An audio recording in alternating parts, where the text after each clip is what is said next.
post this onto my social medias. Well, I already did post it on my social medias, and I'm just posting it in a Discord I'm in. Now that's all set up. Hello, I meant to stream this a couple weeks ago, but 1 week, wrist got all fucked up. The next week, it didn't really feel like doing much. And now I'm just gonna go back through and play a little mod called Raising the Bar Redux for its newest update, Division 3. It happened very recently. Is this the Borealis? This is the Borealis on the menu. I'm joined with Bone. I may or may not be joined by other guests this time. I know I've been doing solo drawing streams. I may do those more in the future, don't worry. But I'll also do these as well. I guess what I'm trying to say... One other thing I do want to say, though, is the setting I've been working on, Spires of Corruption and all that, the fantasy setting. This is one of its like inspirations. At least some of the earlier stuff from like Half-Life 2 is a bit of an inspiration for it. And I say that now because because I'm probably going to talk about some stuff while here. You may even see some exclusive like world building being made on this stream that I'm gonna write down later. You may not gonna promise that. What I will promise is that it will be talked about at least a little. Oh, here, I have a little bit of world building to ask you about. Oh, hello, LaRouche. AC. Oh, God, I'm trying to move something heavy. You mentioned before you wanted to make elf bug people, right? The wood elves specifically bug people. Yeah. But the idea that them being more attuned to nature and all that. And go ahead.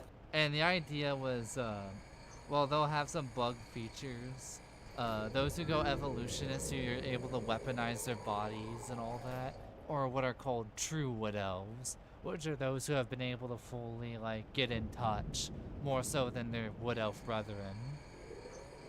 Yeah, I wanted to ask because this got brought up before. Do you think you're gonna do the idea of like, because Roboot mentioned something about like Common Rider stuff? Do you think like their kind of armor would be inspired by Common Rider at all? I imagine they would have bug-like armor, and probably a little bit of that for like because it's more sci-fi, because we're in a more of a science like fantasy thing. But I also imagine that their armor would also have a little bit of like Morrowind to it with the Chidon armors and stuff. Yeah, it'd be cool. Oh, I'll be right back. Gotta grab something. Morrowind is kind of an influence on multiple areas, aesthetically speaking.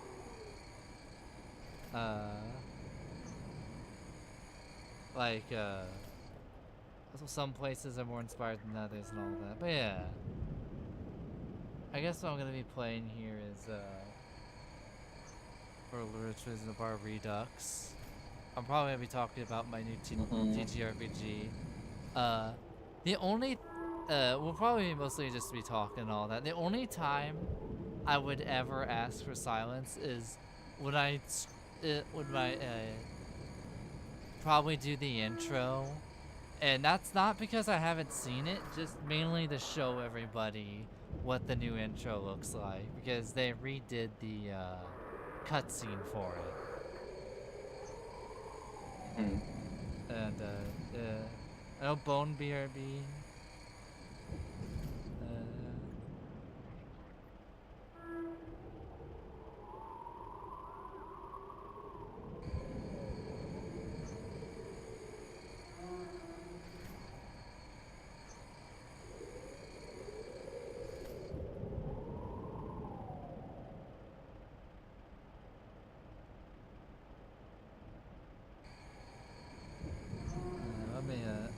Let me adjust the volume a little bit on my end. There we go.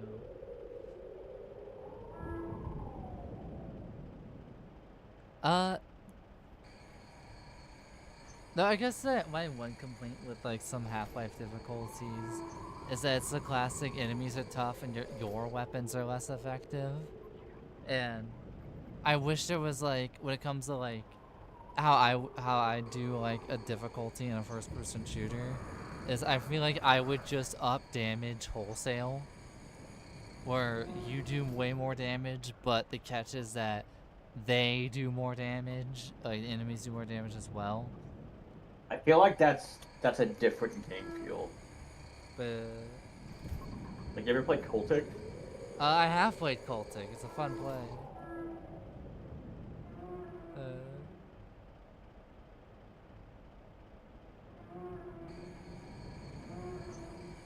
I mean, Cultic does not play like other FPS games.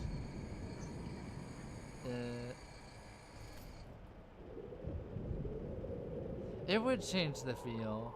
I guess like either that or that. I guess like the one thing I'm always a fan of is when harder difficulties will just implement newer enemies in different spots for its way of difficulty.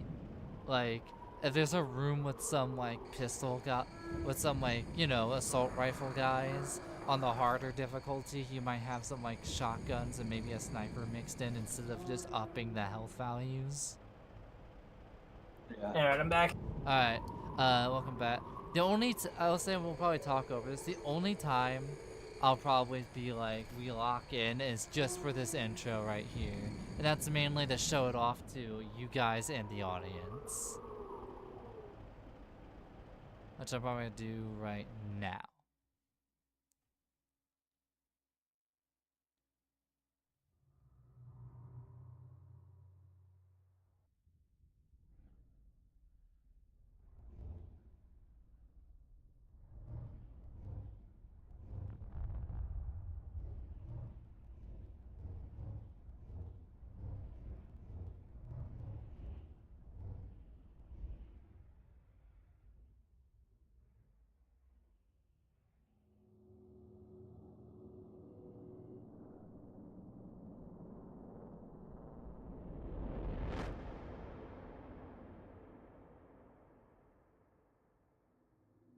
Rise and shine, Mr. Freeman. You've been waiting for quite some time now. Not that the passage of time has held much meaning for you, but elsewhere things have been a bit complicated.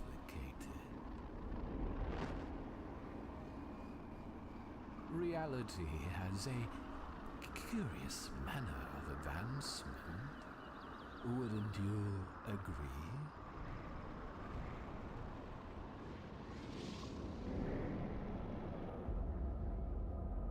Do not be concerned with what you see. We're not really here. Not yet.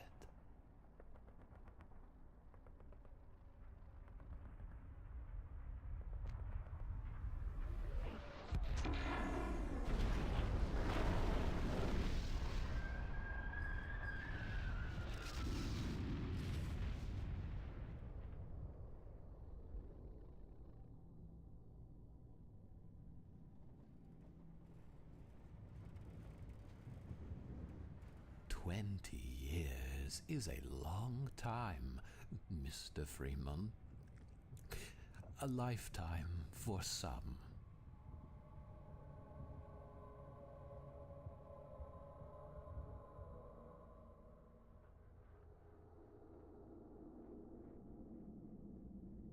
Events change, and people grow complacent.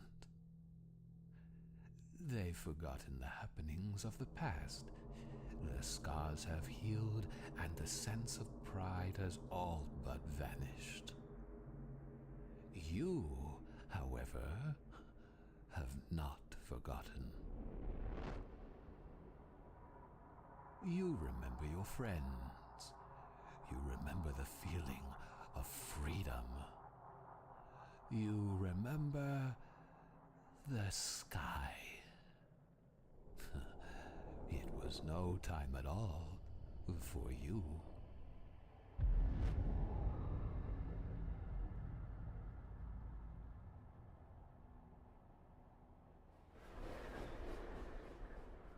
In times of trouble, man has always looked for someone to emulate.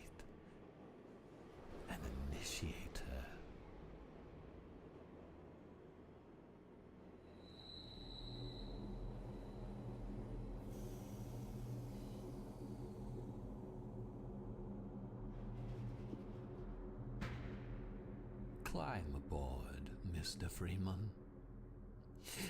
It's time to wake up.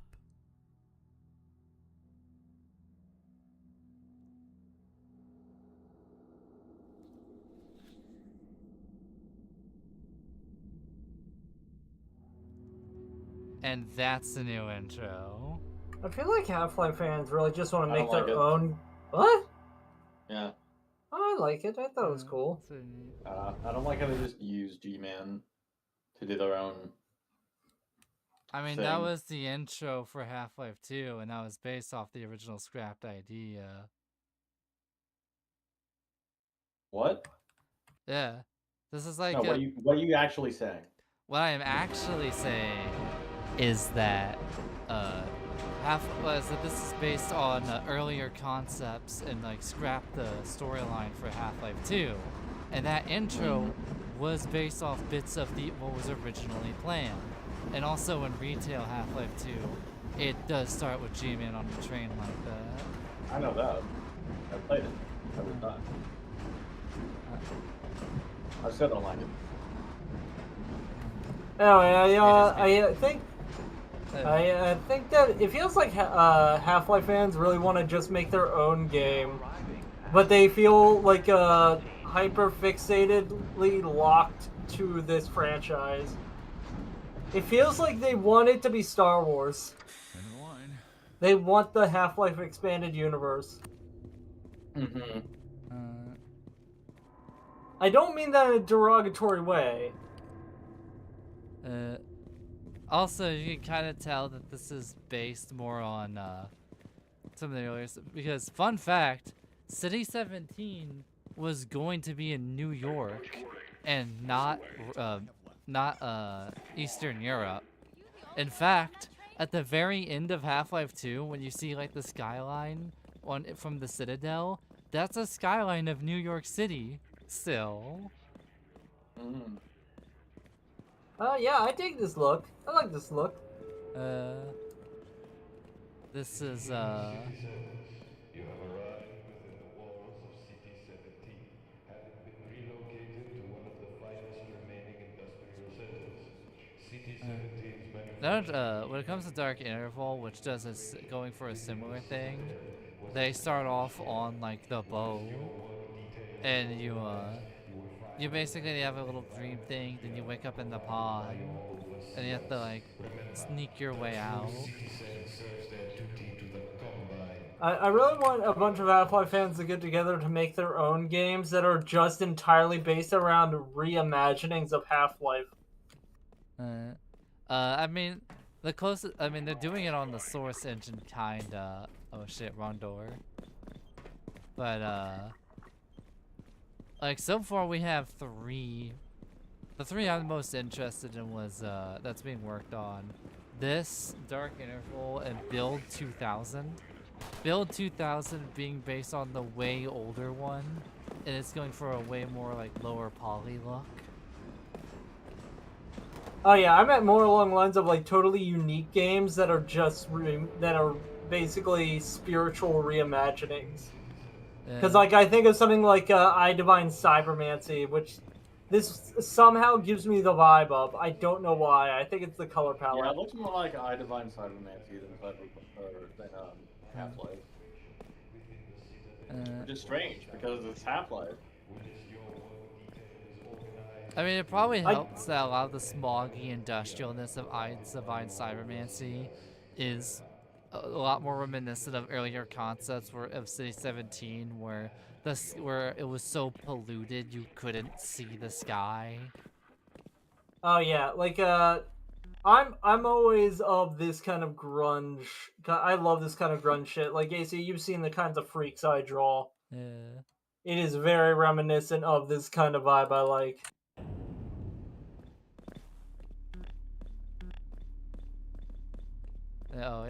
It flipped me around for some reason. That's never happened before. But yeah, this is what the. Yeah, I dig it. Also, another fun fact about this thing, the terminal plaza when you leave the train was gonna look more like this with the balcony and the horse statues, And that idea was so far in development, it's on the box art. You can see the horse statues in the actual box art for Avatar 2 and whatnot. Can't you see I'm busy? And the little balcony thing. The bridge. Right, the little bridge. That's also kind of a thing about Raising the Bar Redux versus Dark Interval, is that Raising the Bar Redux is like level layouts are a lot closer to some of the stuff found in the leaked earlier builds.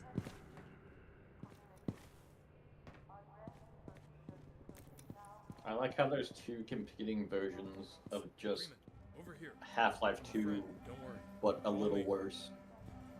Damn. Damn. Damn, bro's being a hater tonight. Out for blood. What? No, I mean a stand for Half-Life 2. Like, this is not Half-Life 2. I'm just saying. Half-Life 2 is really good. I have a lot of fond memories of it. And this isn't quite as good. Yeah, the I don't think intent this is like bad. it's. I think the intro scene was a bit too cinematic for what Half-Life is, but yeah, this is pretty good. I do like. Yeah, it. it's meant to. It's not meant to really even be Half-Life. It's meant to be like a reinterpretation based off of an older idea of it. So Half-Life. Older, it's a scrapped Half-Life, I guess. It was meant to be back whenever they had a much more like industrial punk vibe to it. That they then changed to be more in a modern, somber kind of look. I would say that's fairly industrial punk. More so even. Oh, what's that? Oh, that's one of the scrapped enemies. The Combine Guard. It was meant to be like this heavy, more like armor set. And you know how the Striders have that alternate fire sometimes in the levels where they shoot the beam and it goes all blue? That was from them. The Combine Guard was just gonna shoot that beam specifically. Damn. And it got reused as a Strider alt fire, pretty much. And that model got repurposed for Alien Swarm. oh yeah, I think it kind of did, yeah. No, I didn't made that up. I don't know if it did or not. Here's the thing, I wouldn't be shocked.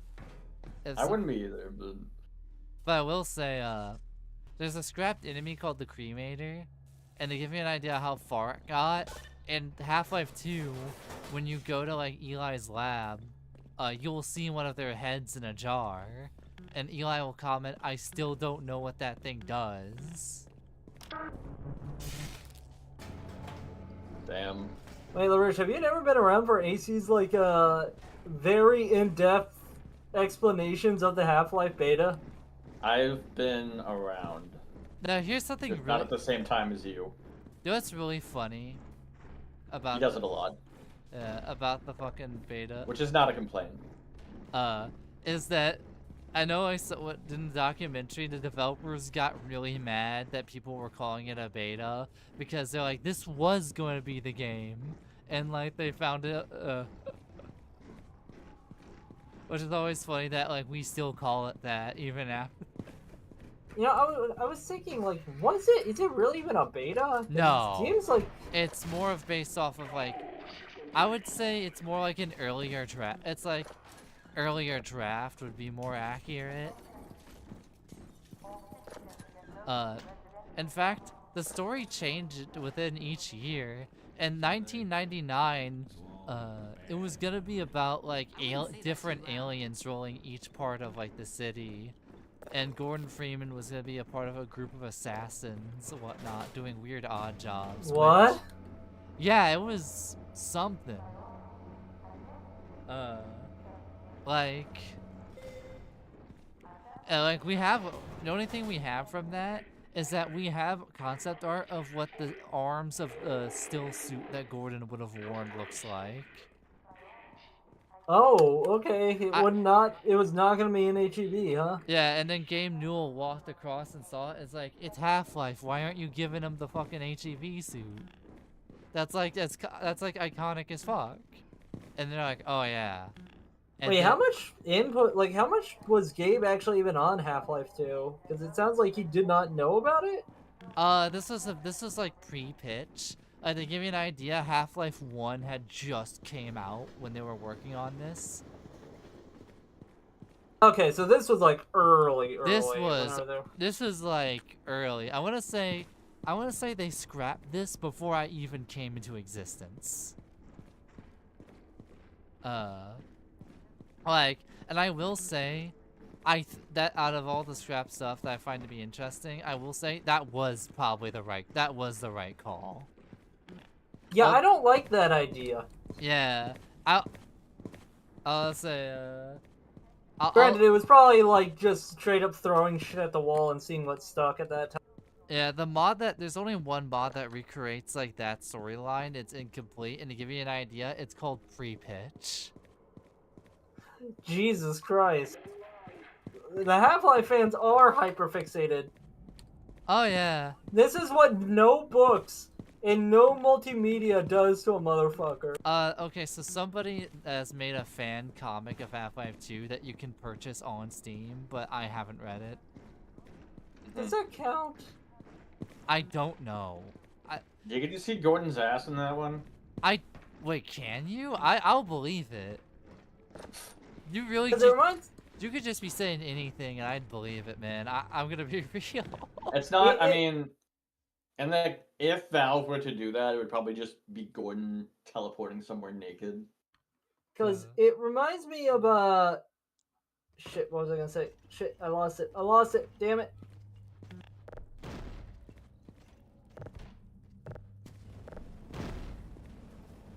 Oh yeah, now I remember. It reminds me of that one video, I forget by who, but it's like, the guy that's like a Mass Effect fan feels jealous of Warhammer. Because it's like, the Mass Effect has such a rich universe, and they did nothing with it regarding multimedia. I think they did like one book or something. Also, hey, speaking of the scrapped enemy, here he is. Now, granted, There's the cremator. They have models. However, Raising the Bar Redux is like the one mod where they're like, we're gonna make our own models. Oh, they did pretty good on point for it. Yeah. So LaRouche, how do you feel about this creature that we only see the severed head of in retail? I think he's got nice fans. Oh yeah! I was just gonna realize, I didn't realize they give him some nice ass shoes in this model. What the fuck? God damn, bro! What are those? Imagine looks like metal sandals. Imagine using that weapon that he's got. Those are not sandals. They're not sandals. You can see the shoelace. Keep the shoelace. Oh, is there a lace? Yeah, you have to look real close though, but there's lace. Yeah, I'm on the monitor that like enriches like colors and darks, so it's hard to tell because it's so dark. If you want a simpler idea, think of a Converse. Yeah. Yeah. Okay, I think I'm seeing it now. Yeah. Also, according to some stuff, you could nab their gun. It's like an energy beam, isn't it? Different interpretations will argue. And a lot of stuff, like in Dark Interval, it's a green energy beam. Here, it is a green flamethrower. I wonder if I throw a lawn chair at him, what will happen? Wow, nothing. I'm shocked. A lot of these Combine get a lot more pissed when you throw shit at them. You see, the cremator is surprisingly calm. You wouldn't think it.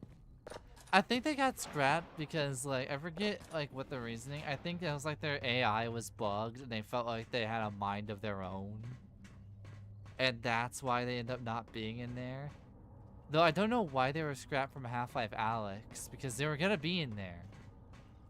Like, The fact that they're gonna be in Alex and that you can see one of their severed heads in Eli's like lab really tells me that Valve has some sort of appreciation for these crematory creatures. I will say they do look a little bit out of place compared to a lot of the other enemies. 'Cause a lot of the other human-ish enemies, you know, Combine side enemies are like either normal human looking or extremely alien. There's not a lot of in between. I will say there was an alien assassin that was very like that looks like it'd be in place with that, and it had these weird stretchy limbs, and it would like run around and leap from rooftop, and it was like a weird creature. And the only thing we have is that we have like a sound wave of it go. We have the model and the animations, but the only sound we have from it is it going nah, nah, nah, nah, nah, and like high-pitched vocals. And that's the only sound we have from it. That's crazy.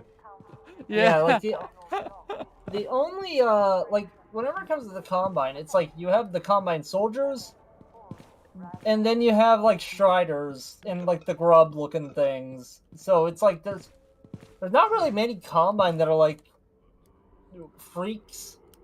Imagine if the fucking Stalker fucks the shits with no arms and legs. Did that? The eye slaves. Imagine if they got deleted and the only fucking soundbite you got of them was them just going. Yeah. Fucking. Also, they're gonna be way more like frequent enemies in the original. Like they're gonna run faster. They're gonna scream more often, and they're more of like a. Basically, they're gonna run around and either claw you or laser beam you. You may have heard their scream because one of them does scream in like the retail game, but they would have done it way more often. They also looked way more decrepit in the original model. Yeah, that's a little fun trivia for you. I want to say they were removed around 2000 and... I want to say 2003, we got more of the model we got now. And then they were kind of tuned down to be more like passive Citadel workers instead of like combatants.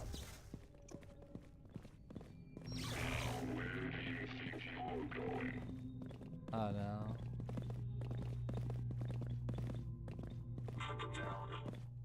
Oh yeah, they're using a different design for the Combine too, aren't they? Oh yeah. Soldiers. Here's the thing. In the original like versions of them, they were just more orange. Their Metro Cop design was still almost exactly the same. That's a little fun fact for you. How mutated are the Combine soldiers? Because I think they are mutants, aren't they? The Metro Cops are still completely human. Once you get the soldiers, they start mutating. Okay, yeah, because that guy just talked normally, and I feel like I remember there being like a normal talking Combine, and like there's like the pick up that can guy. Yeah, those like, are those Metro don't Cops. strike me as like those don't strike me as like mind slaves. So yeah, okay, so the normal cops are human. Cool. However, some Combine do speak, and even in the original version, they spoke a little bit more clearer. Like, there's a trailer from, like, 2003 where it showed off the Hydra NPC. To give you an idea, Alex Vance was still in her outfit that you know today and not the weird jumpsuit. And the Combine soldier drops in and says very clearly, "Hold it there." It almost sounds like a clone trooper. I actually don't know the jumpsuit you're talking about. Oh man, I'd love to catch up. Oh wow, that's a different voice. Oh yeah, it's a... They didn't even try with that one to be the same. Some voices are different, or more different than others. Like, I would say G-Man's pretty close, Kleiner's almost spot on, and Barney's like entirely different. Like, Barney and Alex sound the most different. I feel like whenever it's like a normal human voice instead of a character voice like this, or a character voice like this, I assume that's a bit harder to emulate. Yeah.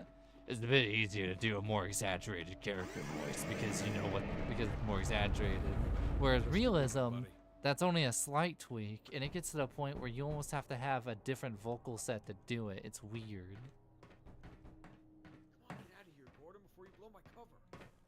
Also, he mentioned something called the Human Index, which was a one-off line he mentioned in the very 2003 build of Half-Life 2.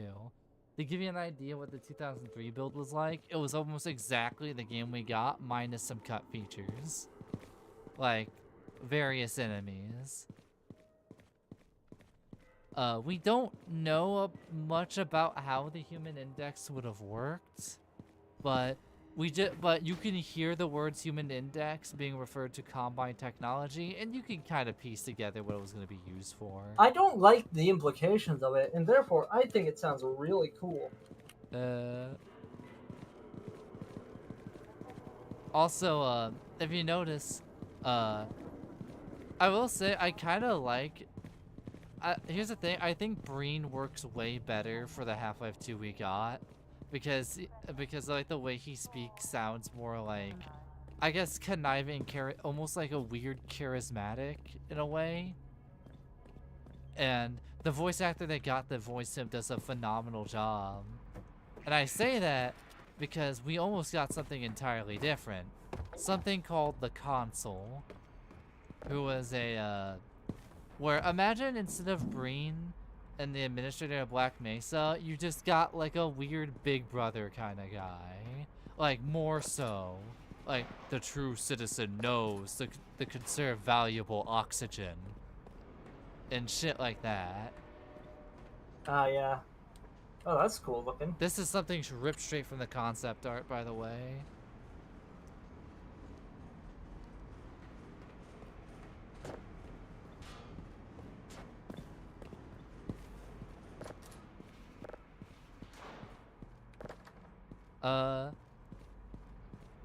I guess like one thing I'll say is when it comes to this version, City 17 was gonna be way longer, as you can kind of tell from this. And I guess like I can see why it's longer for these versions because of how different it is. Whereas with the normal City 17, it shows you just enough about its world. Or this one, you gotta kind of know it a little bit more. Kidding. I mean, why can't they just give them a railing? A railing. My wife used to work as a steward. She said that one time she actually asked one of the guards, "Hey, why do we have to work directly under a 1,000-foot drop?" What did they say? Some bullshit about stress creating a net positive psychological response in their work ethic. What a bunch of crap. I bet it's so that one of them makes a mistake, the Combine can just drop them into the abyss. Yeah, no kidding. Yeah, so how do you guys like those working conditions? Sounds like Elon Musk would be proud.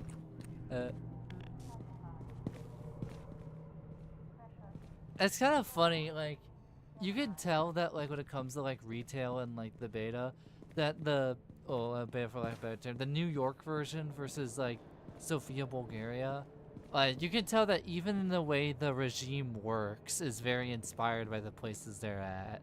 Like, the Eastern Europe one, you know, so there's, like, some more, like, it's a little bit more of, like, rations and whatnot, and I guess what I'm trying to say is where, like, mostly the one I know more about, the North American one was a lot more industrial and harsh and fucked up work ethics. And also, there wasn't going to be a suppression field, because there was going to be child workers. Okay, yeah. Also, see, we need to have more child workers in video games. also, this segment is completely original. Hold on. But, Let me get the door. Yep. Just gotta close this. Don't want that ash getting in. also you can It's see the really ash not outside. Mm-hmm. All right. Christ, Doug, you really think they're gonna buy that act? I mean, it was worth a shot. Don't think you should have shot anything. So, is this the guy? Freeman? Yeah. Hey, look. Barney called. Said you'd be down this way. Needing to get to Kleiner's, right? We're happy. happy to help. Yeah, happy. Look, Jack, how about you keep working on this one, and I'll get this guy set up. Yeah, all right, but hurry up. Those cops will be here any moment. I know. Sorry. I'm kind of in a rush now since you've come along. We have a couple CPs coming to check up on the vehicle today. It was having some issues, not fully sure what exactly. Doug. I think it was something to do Doug. with... Get him out of here. Right. Come on, over here. Here, look. You see that down there? That leads down to the sewers, which can take you to the factory. When you're in there, you just gotta head out the back of it, and you'll be well on your way to Kleiner's place. I'm sure you'll find a way there easily. Oh, shit! Doug, hurry up and get him out of here. Okay. We'll be there in a sec.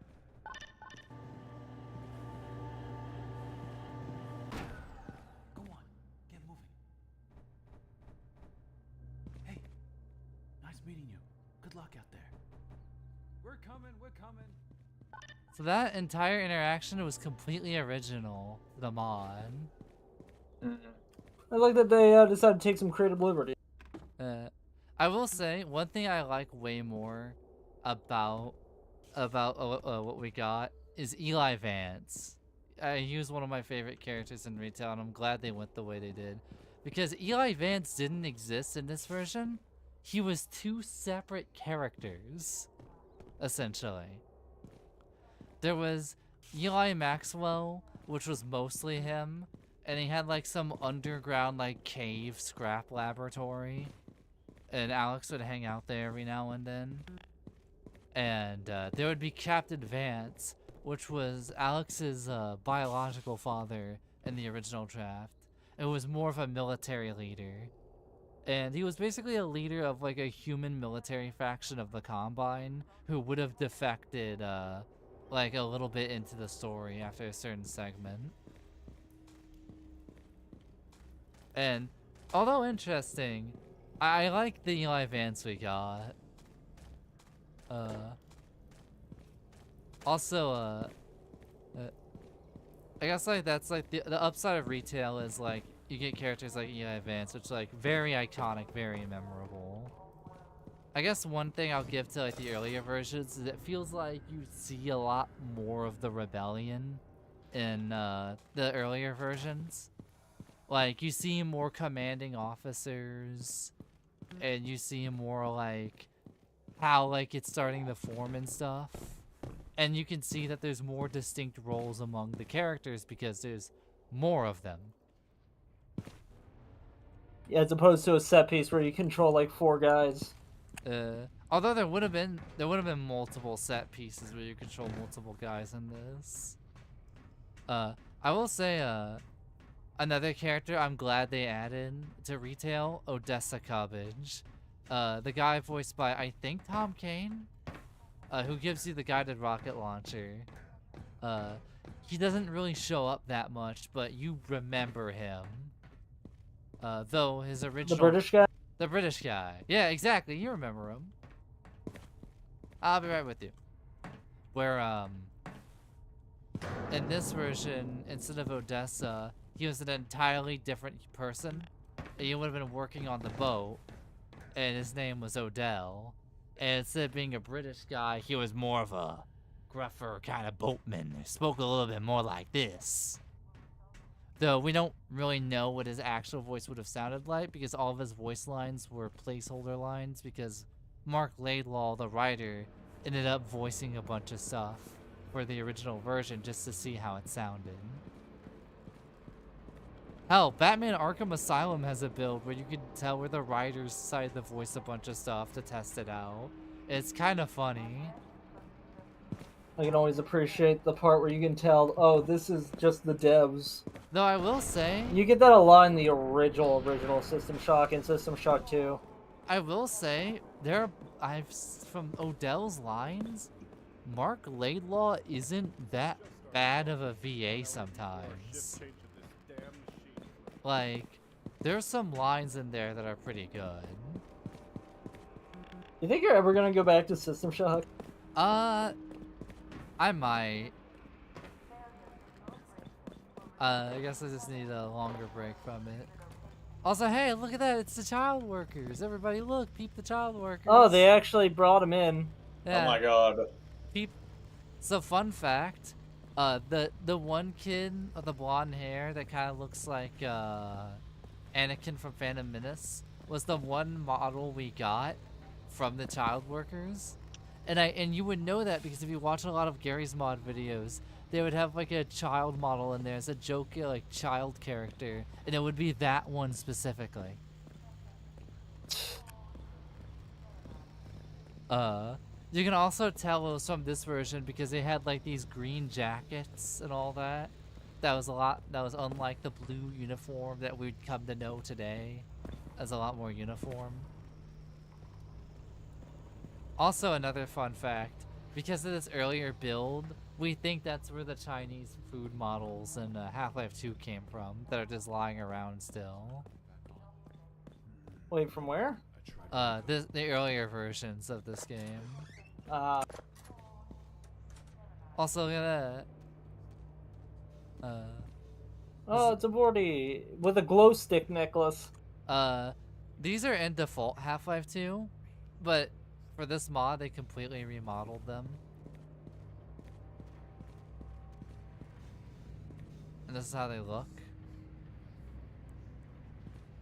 I will say, I am very glad we got pick up that can in the final version. Icon.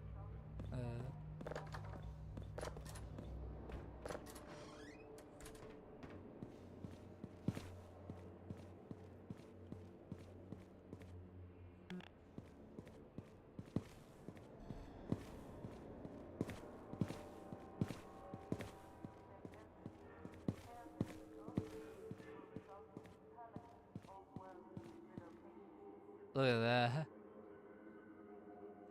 Approved breathing apparatus beyond this point. This is gonna be a danger area.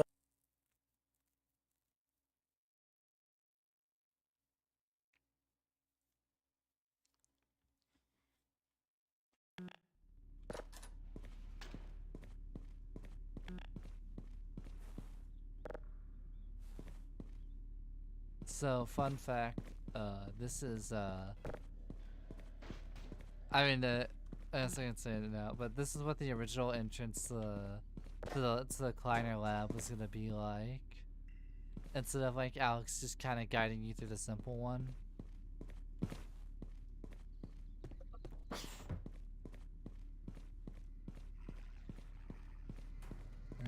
It's very different. It's kind of like a... Very gungy.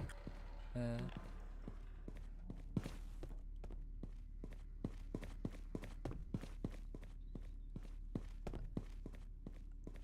we go. I guess I like the aesthetic of this area. I guess the only thing I'll say is because this is ripped from the original leaks, is that the layout is a lot clearer in retail. But also, fun fact, in the retail entrance to Kleiner's lab, there's a completely unused area that you can see if you just no-clip up. Did y'all know that? Wait, in the release version? In the release version, there's a completely unused area. Oh no. Just a little food for thought and all that. Hey Doc, Dr. Kleiner, look who's here. Blast that little... Where did she get to? Lamar, come out of there! Doc, someone here to meet you. What is it, Barney? Another fugitive? You can't keep dragging in every stray, you... Oh my goodness! I thought that would get your attention. Is it really? I just... Gordon Freeman! I'd given up hope. It is Gordon, isn't it? And why on earth did you bring him here, Barney? If they follow him here, my work is ruined. It's okay, Doc, relax. So far we haven't set off any alarms, though we should keep moving. Well, if you say so, but I really think this is most unwise. It could jeopardize not only Gordon's mission, but years of my research. Don't mind him, Gordon. We've all been on edge. I do If you notice, the roles are swapped here, kinda. Absolutely delighted. What was the original? Barney was the more skeptical. Are you sure we should be bringing him here? Well, Kleiner is like, it's fine. You can come on in. Just get him in his suit and I can Oh, drop yeah, him it's off been at a- Eli's. Forgot about that. But Dr. Mossman has been waiting for him. Oh, and how is that supposed to work exactly? I'll have to call her right away. I'm sure she'll think of something. I must say, it's unfortunate they couldn't have found a way to deliver you directly to Kraken Base. It's extremely secure. Look, Doc, Eli's place Oh, is a hell of a lot there's the closer. most I'm not mysterious taking him part to the about city, the too. earlier builds. Excellent point. Kraken The sooner you are Base. suited up, the better. So, Let's brush the dust of the old outfit, shall we? Mossman had her own lab originally. It was a submarine place named aptly named Kraken Base. We know very little about this other than she would have been there because we have very little of Kraken Base like in that like original leak and whatnot. I expect you'd be pleased to see this after your hazardous So we just journey. know what I a can't couple vouch of for the halls would look combination, but like. Still, there is a Oh, choice neat. of diet or regular. Knock it off, Doc. I just thought Gordon might be a bit parched. You I- are odd, Doc. I will say, Top speed. Get that thing away oh yeah. from me. So originally there was this was Oh, I called thought you got rid of Pepsi. that past. There was straight up a Certainly Pepsi not. vending machine. Never fear, Gordon. She Textures will in be Half-Life 2. absolutely harmless. The So worst here I might be guess they to just did like topple just the named head it that as like a bit of a pun. Ugh. I will say, Up, up. No, not up Uh, there. No, when they open this fine. thing, It'll be another I'll week say the before it one comes around complaint there. I have Maybe about I can convince about her to stay this longer. version. Like Well, my Gordon, one go complaint ahead. that's a bit Slip into your large suit now. is I It's time get to that suit this up, is Gordon. supposed to be more of like a suit that they would make in a scrap Get your lab. suit on, Gordon. But it feels a lot more it feels a little too reminiscent of the Half-Life 1 suit.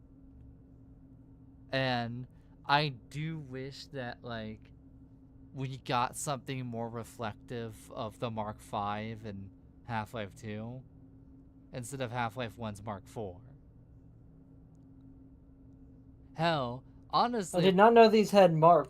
Kleiner calls it Mark V in retail, when Half-Life 2. Mark 5! The Mark V's so cool though.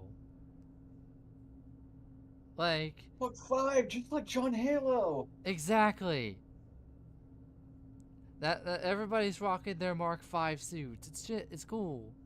I just wish that this is more of a Mark V and more of a Mark IV. Hell, honestly, what I would probably do is I probably wouldn't change the HUD, but I'd probably have a little thing where for this first part, you wear the Mark IV, and when you get the Eli's lab, you get like a bit of a Mark V, and maybe that does like a slight armor upgrade, like gameplay wise, but changes the aesthetic a bit. Mm-hmm. Well, Gordon, I see But you slipped I guess into that's your like my shoes. one complaint is I wish I've they made a went few for adjustments, for you but still wearing in Mark all, it V should be the instead suit of a you remember. slightly changed Mark Let's IV. familiarize you with the basic functions. Do you agree with me On there? our way. Yeah.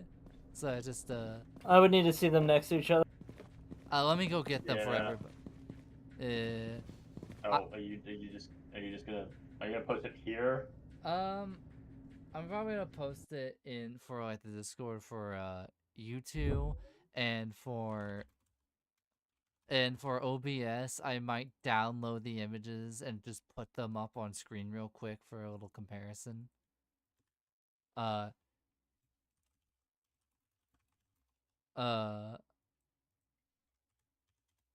Now I'm gonna get the Black Mesa one because that's the one that because it's higher definition and it's a lot more clear. That's what they're going for. I'm gonna get a good image of it. That's like good lighting.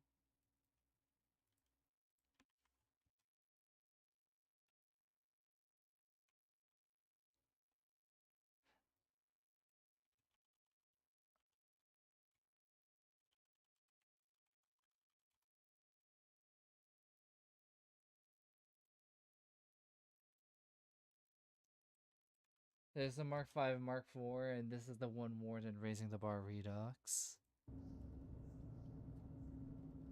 The bottom one does look more like a concept art piece than what I would consider to be the natural evolution. I I feel like the Mark V being a little bit more slimmer while still maintaining all the functionality shows that this suit got upgraded, you know? And that's like, I guess from an art department, that's my my one complaint with this mod specifically. Is that I kind of prefer the old HEV suit because it felt like a natural evolution. Uh, let me let me save these to my picture folder real quick.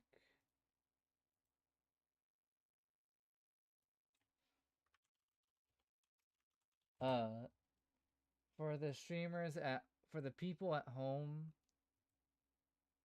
uh, I'm gonna get the suits. Here's Mark V. That's on screen right now. I'll put that right here. And we're gonna get the one shown in Raising the Bar Redux.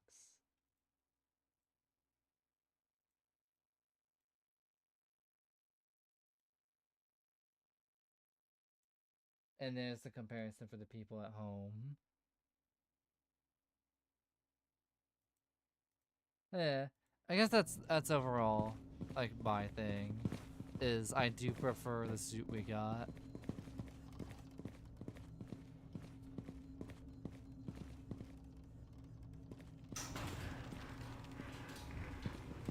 Let me see if I can spot him. Wait, there he is. I'm not sure how to describe this exactly, but it looks like the Mark V is gonna plug into something, and I don't like that. Oh. Oh, you mean do you mean Mark V isn't the one we got, or the Redux version? The Redux version looks like it'll plug in. Over here, you'll see yeah. The one we got in Half-Life 2 looks more like a hazard suit. Yeah, it's or a combat suit. Yeah, and also it's sleeker. It's more slim than even the one in Half-Life 1 in Black Mesa, showing kind of like a more natural evolution of the suit, meaning that they don't need to really need to put as much unnecessary bulk on a suit that's only meant to protect you from hazardous environments. If you come across a combine automatic like this one, Yeah. you seem to be slightly fatigued. Why don't you go ahead and administer some healing That's aids as well? Go ahead. That's kind of like our thoughts on the HEV suit, on the very iconic one. Time's a wasted. But here's my question to you two: HEV suit or the weird tilt suit that we almost got? HEV suit. Yeah. You mean the one from the Redux? No, the one from the pre-pitch. Let me get it. Why would Gordon Freeman become a Daredevil villain? Good question. I was saying still suit more for like Dune, but this is all the official art we have of it. Yeah, I'm not into that. Yeah, I don't like it either. Maybe for opposing force. I'm glad that Gabe kind of came along and was all like, nah, this is Half-Life. This is Gordon. We're putting him in an HEV suit. Don't tell me how to run my operation. Ordinarily, I would agree, but Gordon is a special case. We can't just send him into the Yeah, that's a little bit of knowledge about what we had to go through to get to where we are today. Now let's proceed, shall we? Also, hey, look, it's a little bit of an Easter egg. It's the old one. Wait, what is it? This is what the vending machines usually look like.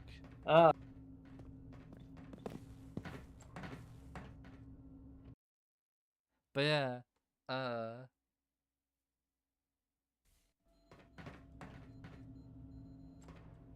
it's very cool. Also, here's what the original teleporter looked like.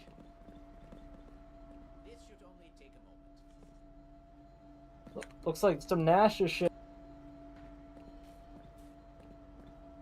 I was just gonna tell you what I've been saying. Get him to Eli's place and Eli can take it from there. Kleiner, is that you? Greetings, Elena. This better not be a social call, Doctor. I'm running a critical sequence right now. Also, Mossman had the name Helena instead of Judith, and she had blonde hair and a purple outfit. What's he doing there? Huh. Why this was changed? I don't You're telling know. me he's in City 17? That's the worst place he could Because he be. thinks redheads are hot. That would explain why Alex had red hair in the original concept art. Oh no. Oh no, I accidentally said something. Oh no. You're in what? You're on to something. Accessible? You mean vulnerable? Yeah. But yeah, she actually had red hair in the original art. No. And even the original model had more red hair. Where it's safe. And I can put him to work. But, These facilities are too primitive. I always said I'd talk about it earlier, but I never had the chance to talk about it too much. But, some of the stuff presented in the early editions of this was kind of what inspired a lot of the industrial union from Spires of Corruption, the original setting. Sometimes the old ways are the best. Well, Gordon, seeing as Barney would rather call you a taxi cab than trust us in our area of expertise. All right, Doc. But I gotta tell ya, I got a bad feeling about Man, the this. sassy glasses pull is fucking crazy. Also, wow. Are you seeing this? So this is What like, am I seeing? So this is supposed to be like a computer thing that's graphing the teleporter, but what this actually is like that's like a code map in like an engine. And this is like the wireframe of it in the Hammer map editor. So when you're seeing it in the grid of the map editor, this is what you're seeing. I don't know how to feel about the fact that I can recognize that. I also don't know how to feel about that.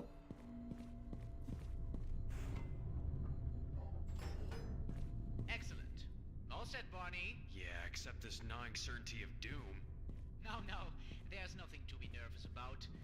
Let's see, the massless field flux should self-limit, and I've clamped the manifold parameters to CY base, an LG orbifold, Hilbert inclusive. Barney, there's a little dial with a nameplate under it that says Yukawa. Can you please read me that number? 9973793.37. Are you writing this down? That's not necessary. Just checking for potential modular interference in the interstices. Conditions could hardly be more ideal. That's what you said last time, to that poor cat. Let's not dwell on our past mishaps, shall we? Aww. Initializing in 3. That was taken from the original verbatim, like the original draft version. But yeah, there's always been some kind of cat teleport experiment gone horribly wrong. Warming up nicely. At your leisure, Doctor. Wait, was there one in the release game? Throw the switch. They mentioned I still have nightmares about that cat. And in Half-Life Alyx, they show cats walking around City 17. So, Oh, yes, cats are a thing, despite everything. Final sequence. I've got this one. Don't hurry on my behalf. Wait, does the suppression field only work on humans? Now. I think so. Well, I can. Like, does it work on other pleasantly primates? surprised that worked. I guess will Klein say is I farther am along than I unsure thought. because there Welcome seems to be Kraken Base, birds. Dr. Freeman. Our There home seems to be beneath the plenty of sea. birds who have way shorter It's an honor lifespans. and a And if it pleasure worked on like finally birds, meet there you. would be birds. I'm Alina Moss. Yeah, but Kraken's director. But primates But are really, closer to I'm just DNA. another researcher doing Yeah, my that part. is a good Close one. to us in DNA. Let The me answer get you is out of canon-wise, Wait a we minute. don't know for sure. What the hell? But if Return the Ravenholm was going to happen, then no, because there were going to be zombie primates in Return the Ravenholm. The canceled Arcane Studios spinoff. The hell? I just Damn. I forgot about that. When was that supposed to be? It was in development. They never talked about it.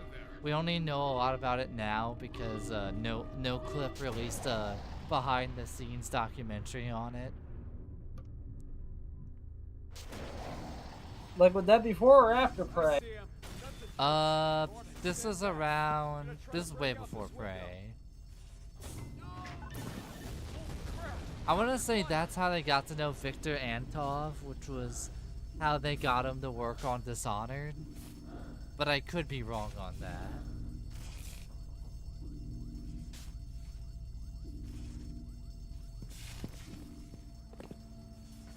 Also, Doc, you poor sap. that was ripped straight from the original version. But yeah, Kleiner was supposed to be injured in some of the original versions. Is he dead? In some versions he's not, and there's an earlier leak map where he goes into the teleporter and you only see like Gibbs teleport back. Now hurry, get out of here. And then you hear, "Oh, Doc, you poor sap," after he gets. I don't like that. That there's a part in development where he almost died.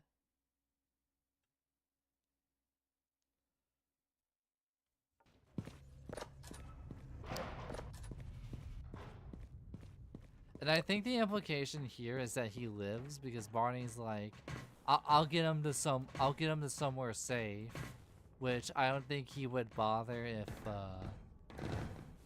he was a corpse. All right, yeah, I missed that. Ah, God. Now, there's something very specific in this set of levels where there is a secret weapon you can get. We'll go get it.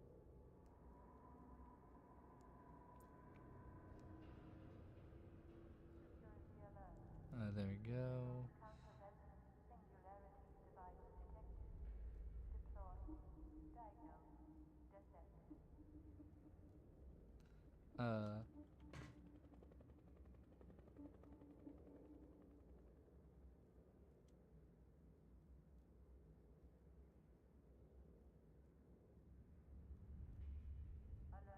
Alright, I just have to progress this only slightly differently, but it's here. I guess I will say one thing I will praise about this mod that's exclusive, I think is exclusive to it. It uses a lot more leak maps as a base, so maybe not, but I've only seen it recreated here.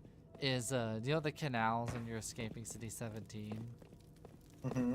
You actually you actually go through City 17 a little bit in this one before you reach the canals. Although in the canals you ride your airboat and it's like looks different, but it operates pretty much the same as Retail Half-Life 2, which I think the airboat is my favorite vehicle in this game, in Half-Life 2 and all that. While in Dark Interval, you get the canals a lot sooner, much like in Retail, but instead of driving the airboat, you drive a tank. Jeez. Oh. Yeah.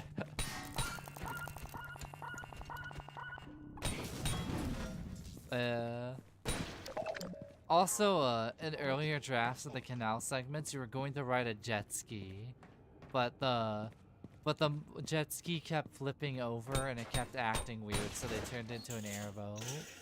Because I think one of the guys working on it was from Florida and was like, "What? Why not an airboat? I know about those."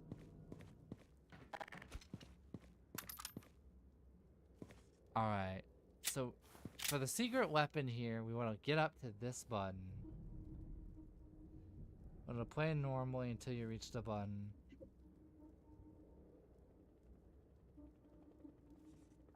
What and then is you want to playing press the normally to button. you?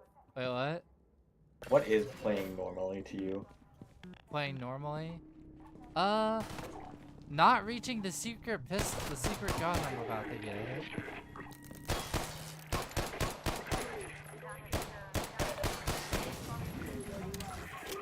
What do you mean secret gun? There's like a bit of a gun that's like hidden. that you can't get through normal means.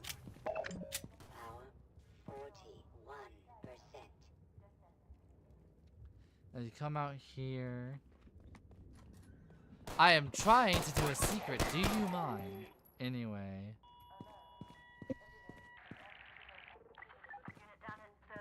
You want to reach that door. No, you want to reach that door.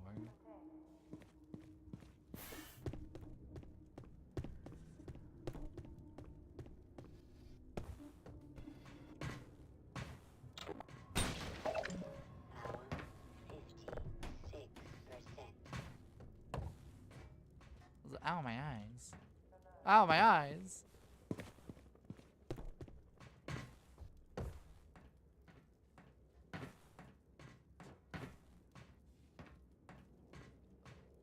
I forget how you reach this.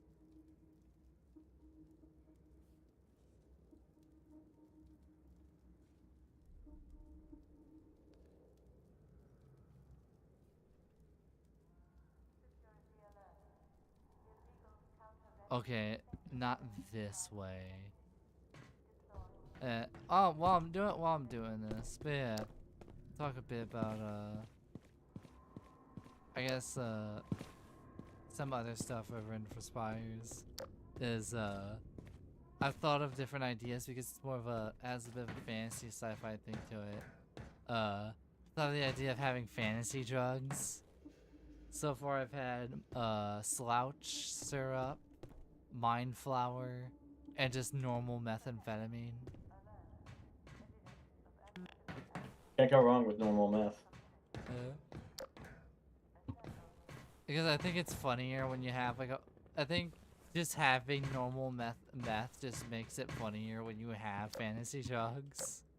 Like, oh, mind flower, what's that? And there's meth. There's methamphetamines.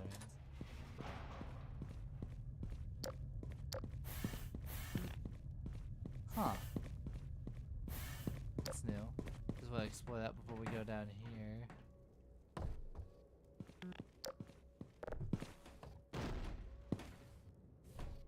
And voila. That's how you get the revolver in this early. Ah, see, we're over. Yeah.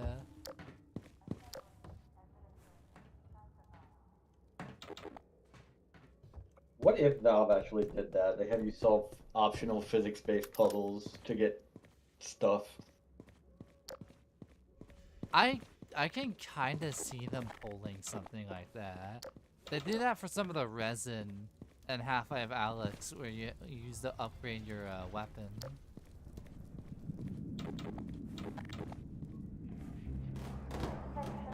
Oh shit! I did not mean to fire that.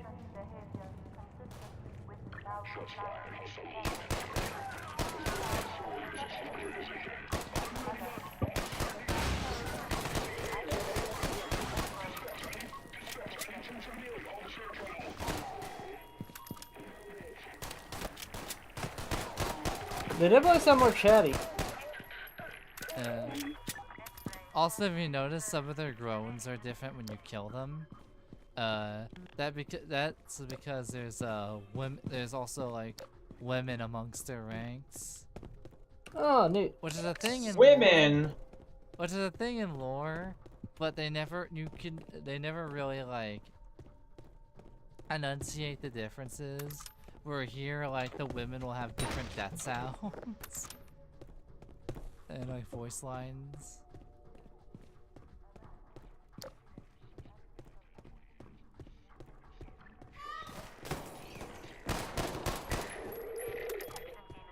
Bro just stood there.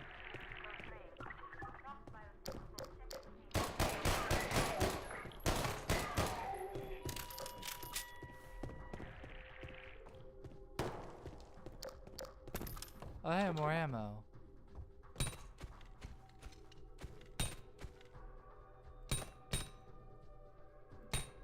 Huh. Oh.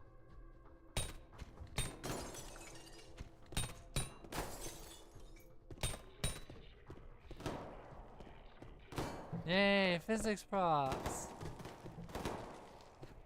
Huh.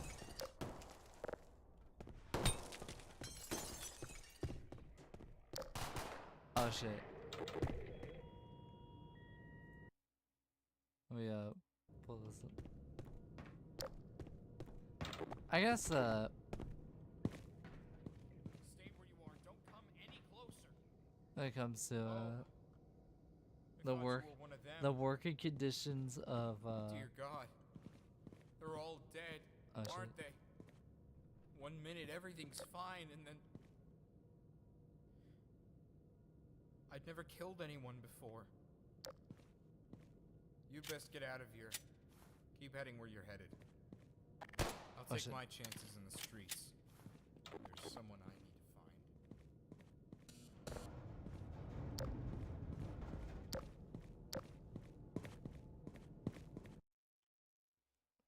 Now, I guess one thing about when it comes to, like how different like Spires is because although it's sci-fi, there's still fantasy, and I imagine because of like how magic works and how there's like some spell swords, I imagine amongst my like combat units that there's still like swordsman units, because a lot of fantasy settings you have like people who can magically attune to like swords and shit. So I guess the idea is like you might have like some soldiers running around that might have like a gun in their hands and like a long sword on their back for close quarters and shit. Just to kind of show that like because of how the way fantasy affects technological developments, you still have like fully military guys running around with some swords as a backup. And I guess that's something different about Spires that I really kind of like messing with is how like fantasy stuff and some magic can like fuck with the progression of technology. Like some of their stuff is way more forward than it should be. Some of it's more forward than us, and then some of their technology is even backwards from us. You know, there's a kind of a comment just because how stuff evolved differently. Yeah, that's a fun thing to experiment with. Like, an idea I had was, I guess that like muskets weren't made for like primarily ranged stuff. They were basically made for like wizards to have something when they ran out of like the ability to cast a spell. And that's why their reload time wasn't much of a worry. But when somebody did crack the code on fully automatics, that's when they started getting more streamlined. You know, just a little fun little historical trivia like that. You get to play with stuff in ways that like no one's ever really thought about. Like in the equivalent of like the 1600s, maybe somebody could use a spell to alter like using like a spell in such a way where they have air conditioning sooner. Or stuff like where other technology is a little bit behind because magic is more abundant in some eras than others. So it's like, oh, why would we make this thing? Magic can do that. And then magic becomes more of a shortage, and then they're like, oh fuck, we need to make something that can do that tech-wise.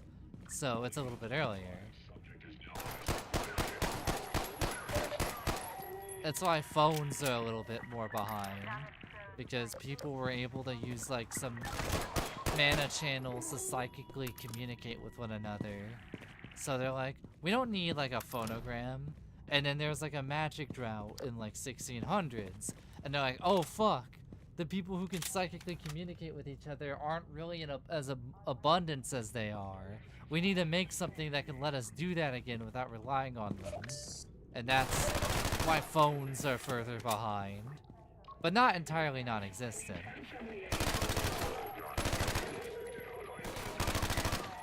And it's shit like this where it's like, oh, some places have laser carbines, but our phones are still like flip phones almost. They're still almost like Nokia-like. And that's kind of what I've been messing around with.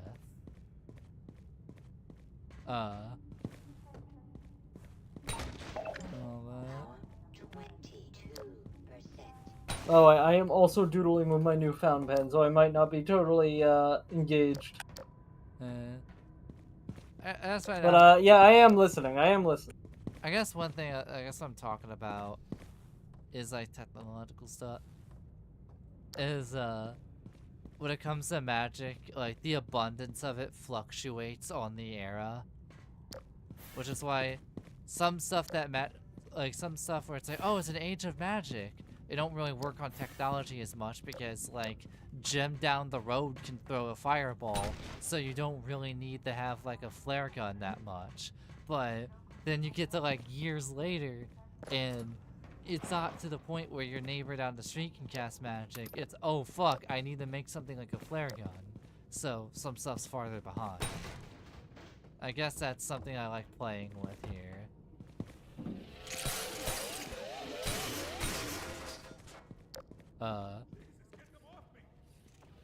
I guess another idea I'm playing with is something from the World of Darkness, and that's having some people being able to literally traverse the internet physically. That could have been it for me. I didn't even do anything. Well, that's also Neuromancer. We did it. I appreciate the help. If you're the one they're after, I don't want to stick around. No offense. I'm getting out of here. I suggest you do the same. I guess that's one thing about earlier versions of Half-Life 2, just to kind of go on this talk again. That's not explored much in default Half-Life 2, though default Half-Life 2 doesn't really need to explore it that much. And that's like when you're first wanted by the Combine, some citizens are kind of scared of that. Like, oh fuck, the entire Combine force is after you? Yeah, I don't want to stick around, I'm good. Thank you for saving me though.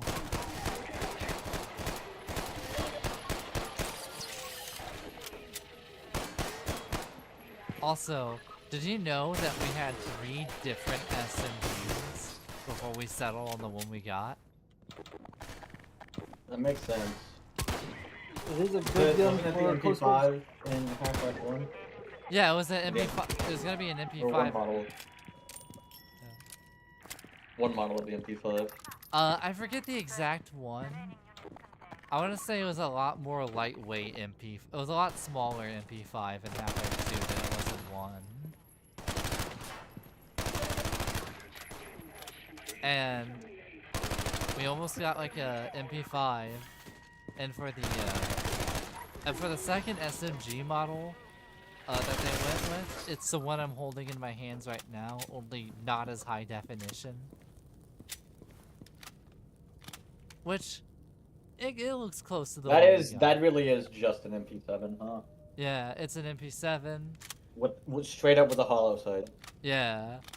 Branded and everything. Fuck you. Yeah. And then at Half-Life 2 and then at retail, they settled on kind of their own design, which has a little bit of this in it, but also a little bit of the MP5 that fires the grenade launcher ult.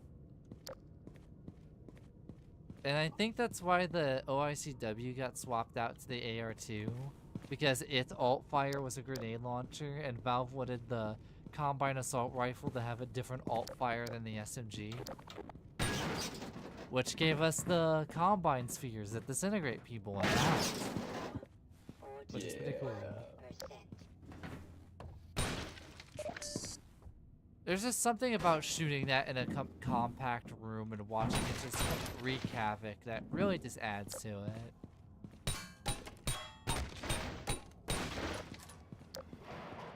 Also, I don't think it's even in this version. Like, version of our Redux didn't go with it. But instead of a crossbow, we almost got like a weird sniper rifle. Which I did hear about that. Yeah, I will say, I think I'm with the retail community, and I think if I had to guess, even you to some extent, that I'm glad we got the crossbow. Yeah. Because you pin people to walls. Also, you can bounce the crossbow bolt if you get really good at it. Also, the crossbow feels like something the Resistance would use. Exactly. And that's why I prefer the crossbow. And I think these guys prefer the crossbow too, because what they ended up making was something called the steam bow, which is like which is basically like the crossbow, but like it's made differently. It's more of like it's more like a rail spike shooter, and it has an electric bolt as an alternate fire, where you hold it down, it shoots electricity. And to give the mod some credit, there's even puzzles where you have to charge some stuff with that crossbow. And having a weapon where its alt fire is used for puzzles like that does feel very, I guess, Valve coded. If that makes any sense. Yes, but no, but yes. Yeah, you see, you understand enough.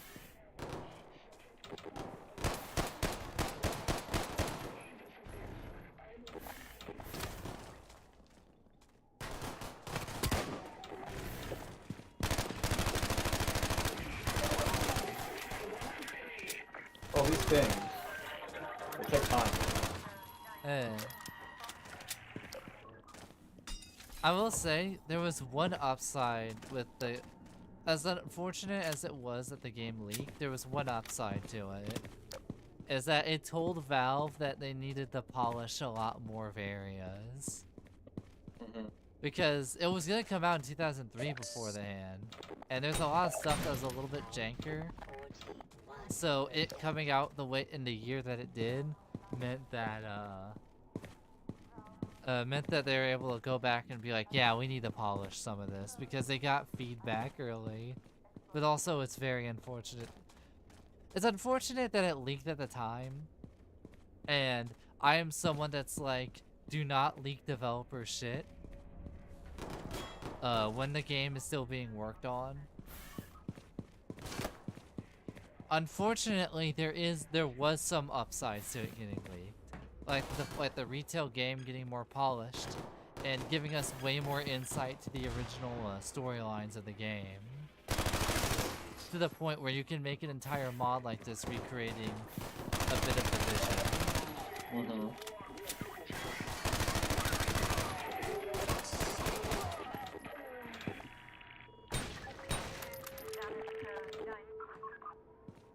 Also, this is what the Braincast stuff would have looked like. Would have been just this weird fucked up monitor podium with a bunch of monitors on it with a speaker. That's cool.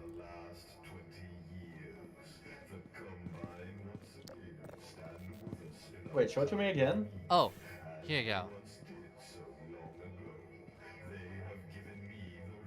Shit. Why does he look like the king of why does he look like the king of the Empire in Oblivion? Uriel Septim? He's based off the console, which we've had art and assets of him, and he was going to be bald. And no beard. Bald. In fact, there's even a statue of him. Oh shit! I've never been able to pull those off. The perfect grenade throw.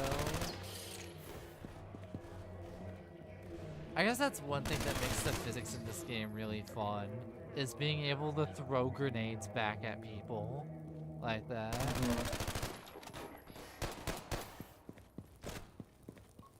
Also, swapping to a secondary not only is faster than reloading, but your weapons will automatically reload when unequipped, so you're almost encouraged to kind of go gunplay with it. Or gun game, I mean, where you swap weapons per kill and shit.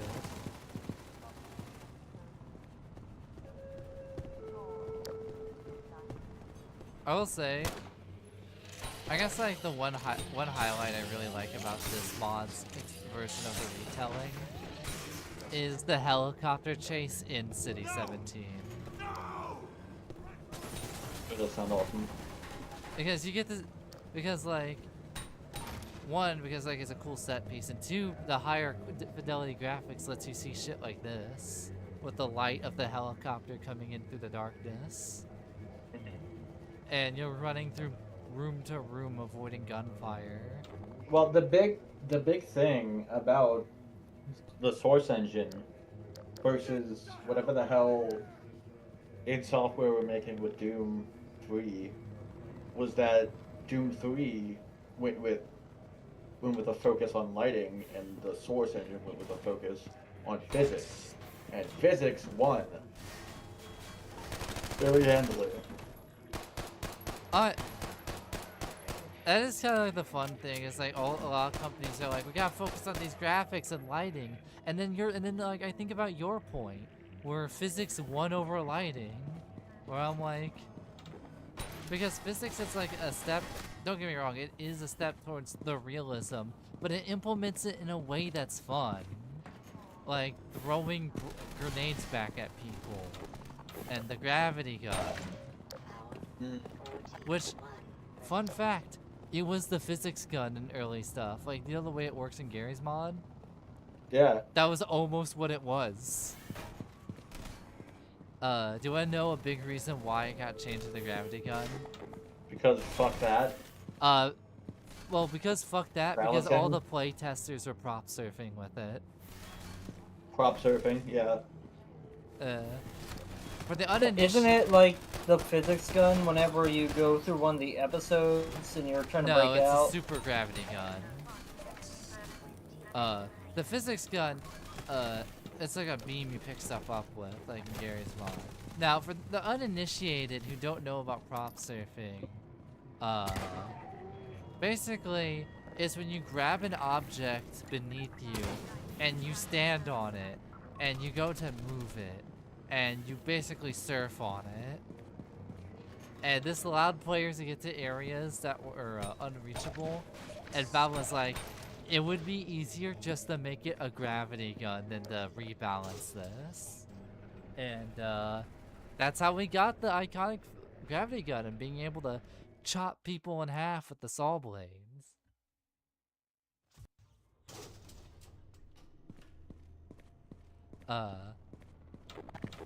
Yeah.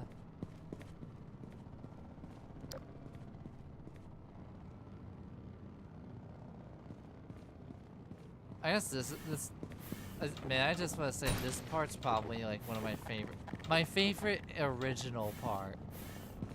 Probably one of my favorite original parts from this mod.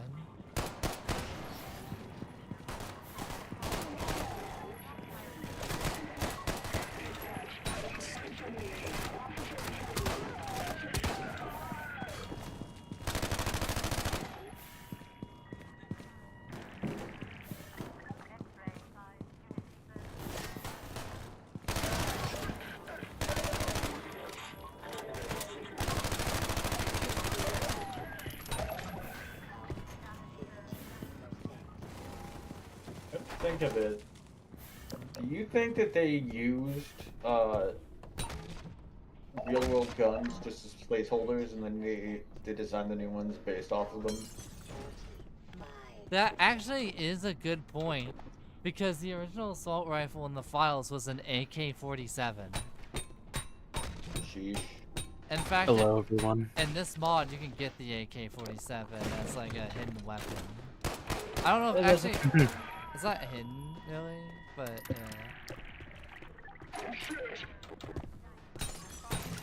also, shit. I was gonna say that is something that's really funny about this mod is when you go through the room of Metro Cops killing him, and you get this guy that goes shit and closes and locks the door. Probably the smartest. Dude, they're afraid of you. He's the one guy that's afraid of you. Probably the smartest like combine officer in this mod. Oh shit! Oh my god! It's Freeman! Damn, that guy's scared of you too. Shit. I mean, I am a wanted fugitive.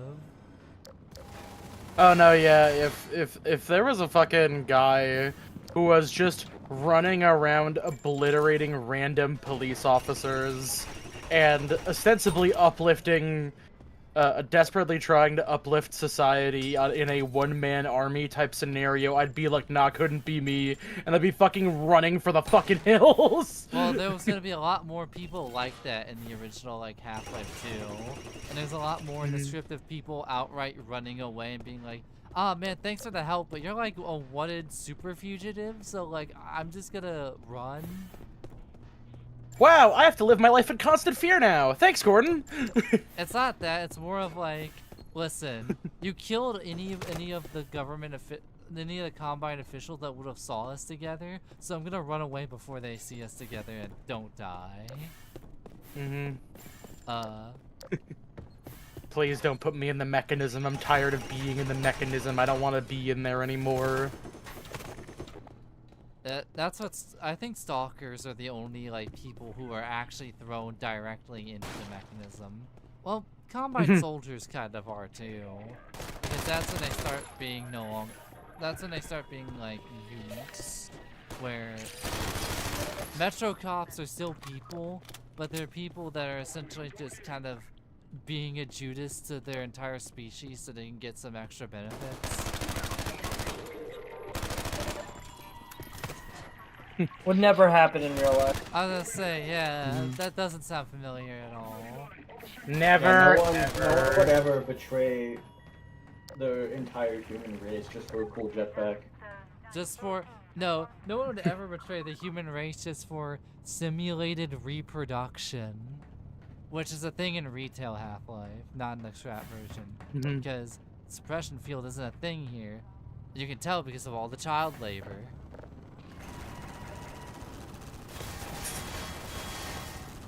Also, Justin, you came here to see me playing my favorite part that's like original to this mod, which is on your way to the canals, you have to actually fight your way through the city to get there first.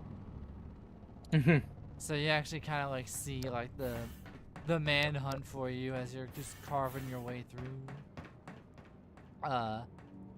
Earlier I did talk a bit about the tabletop setting that's partially inspired from this version of not a little bit from Raisin Barrita, but mainly from like the earlier versions of Half-Life 2.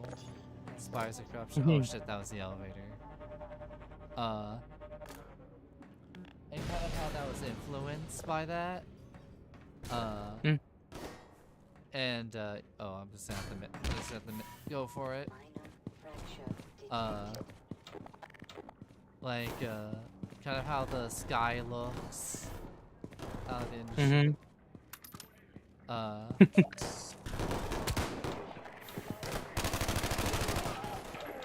think that's one of the most difficult things about like thinking about like being inspired and taking things in from the things that you've done and seen is like, wow, this is great. I've made something unique from something that I've seen and enjoyed before. I hope nobody identifies the differences. Otherwise, I have a lot of differences from the similarities, yeah.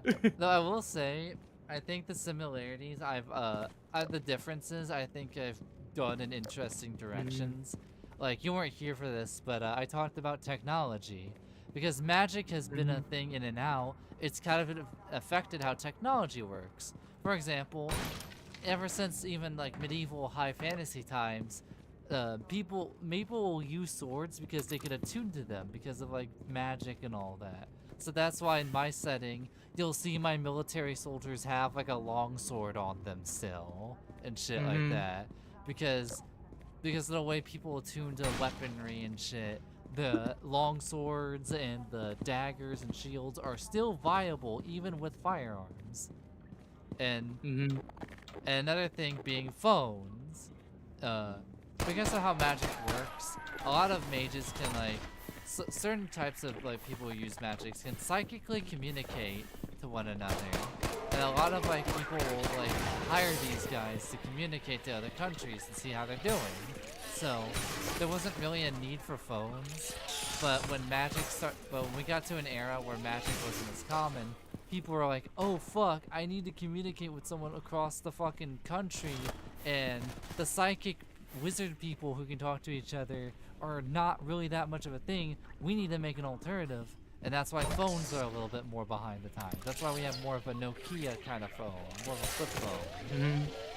Where, and another example being that guns are originally meant for like backups for wizards when they can't cast spells anymore. So that way they can be out of mana and not out of options. Which is why no one worried about reloads at first.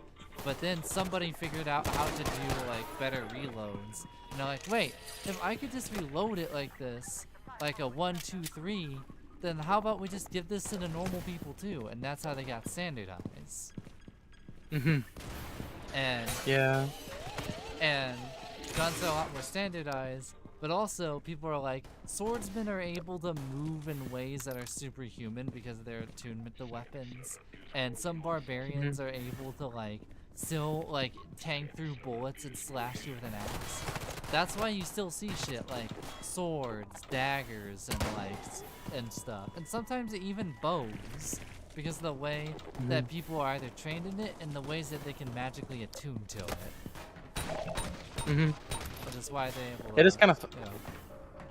It is kind of funny because like I have kind of a similar thing with firearms in my setting, because like the whole thing is that it's like this is a world where technology was largely driven by the idea of, dude, a magic guy a couple thousand years ago told us that space travel's a thing we could do, so we bum rushed all technological development to get here, and now we're just trying to figure out other stuff. So like guns are like a thing, but they're like kind of flintlocky, bolt actiony. They're very like new and difficult and expensive to actually make and to own, especially if you're not necessarily like well off.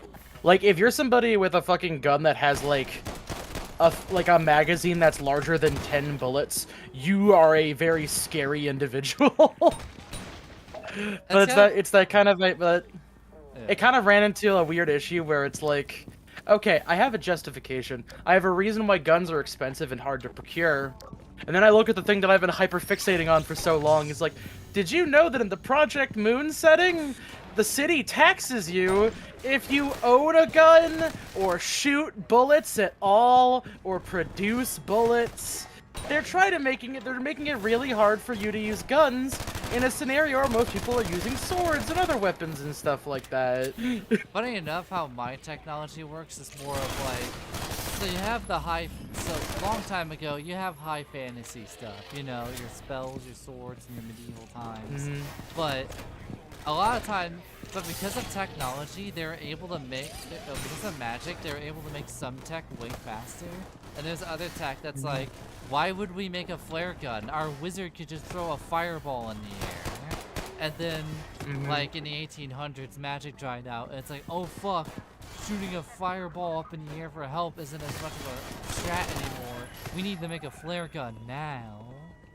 And that's why in my setting, like, we do have like automatic weapons, rifles, and semi-auto. Much like some of the guns you're seeing on screen right now, but also, and hell, even some futuristic tech.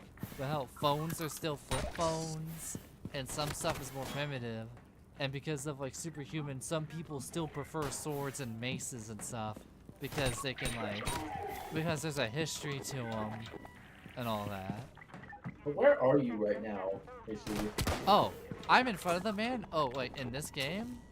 Yeah. Oh, I'm in front of the Manhack Arcade. The Manhack Arcade?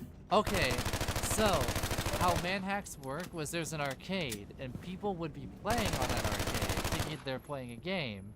But in reality, they were secretly controlling real Manhacks that were killing real people. Also, I'm not gonna lie, that sounds dumb even for a dystopia. That sounds But dumb, like, even for a not dystopia. like it's a bad idea from a writing standpoint. It's a bad idea from the dystopia standpoint. See, like, that is LaRouche, you're super right. But here's the thing: as a creative, getting an opportunity to write some like really crazy world building shit, even if it's like deeply impractical and like borderline nonsensical, is great because then you get the gamut of people going, "Wow, you're kind of trying too hard," or "That's nuts, I love it."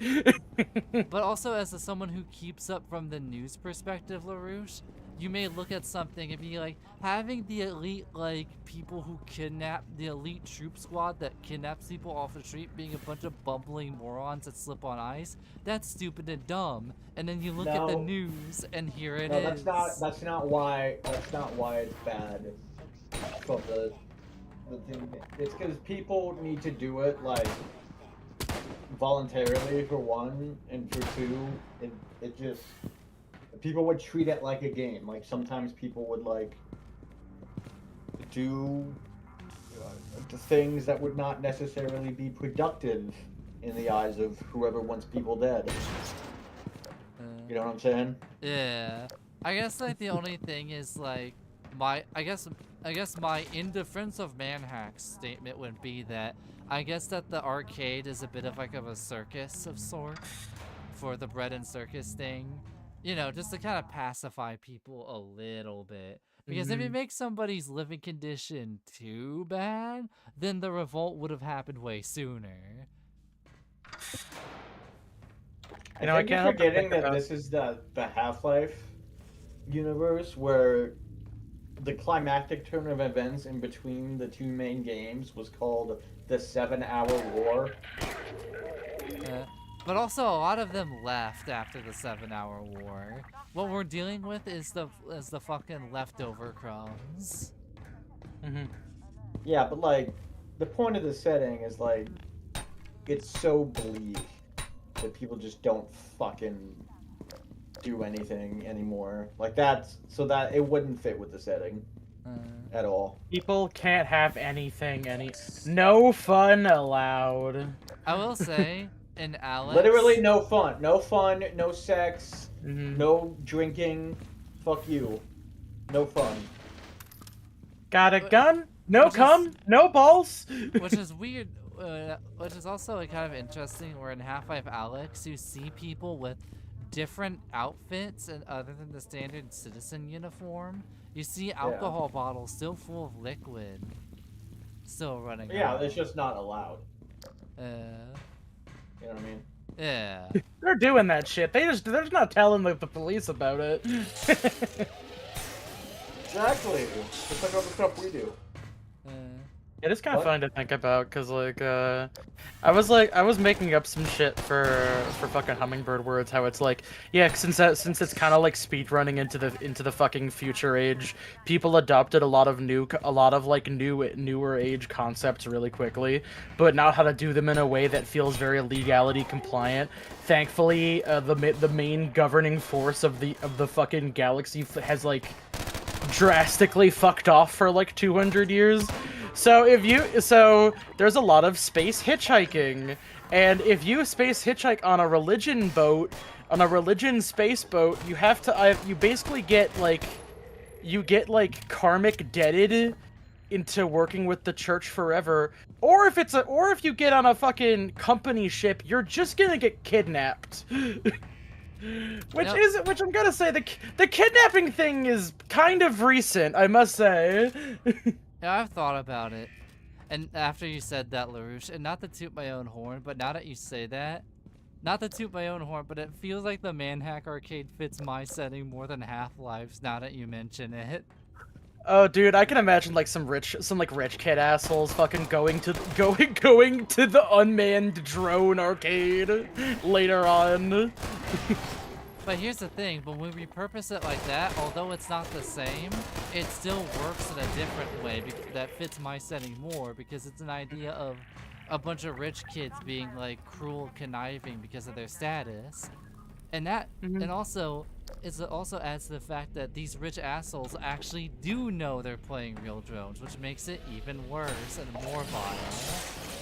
Also, I mean, like, more than that, to a certain degree, there's like the whole thing where it's like a lot of this stuff are concepts that were ultimately dropped from the thing. So can you say it's really like how much stealing is it if they just never bothered to use the idea in the first place? Exactly. Also because It's still a little bit stealing. it's a little bit, but It's also, a little bit stealing.